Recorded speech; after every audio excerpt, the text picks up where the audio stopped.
All right, hey there, I'm Katherine from the Mountain Thread Company, and I'm really excited to share a little bit with you about what we have going on at Mountain Thread Company. Our specialty is coiled rope baskets made with a really high quality 100% cotton rope that we have custom braided in North Carolina just for coiled rope baskets. We put kits together. All of the kits that you see for Mountain Thread Company have a length of rope, the right needle for the sewing machine, and step-by-step instructions for whatever the project.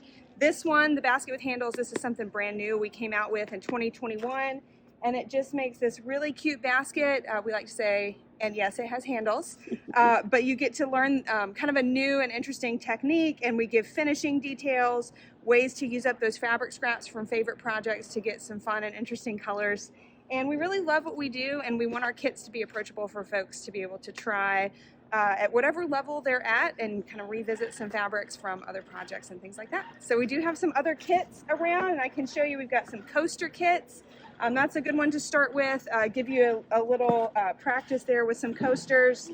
You can see we even have rope on spools, and so the rope on spools is a good way to kind of freestyle and try some of your own things.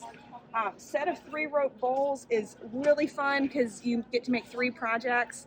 Everybody seems to love this one because it's, you learn on the first one and then you kind of get to keep going with that. Design your own is for our freestyle friends. Lots of different things you can mix and match and make with that one. The organizer kit right here, this one just makes a nice solid round bowl. It's a great technique builder. And but you can check out all of our kits on our website and holler if you have any questions.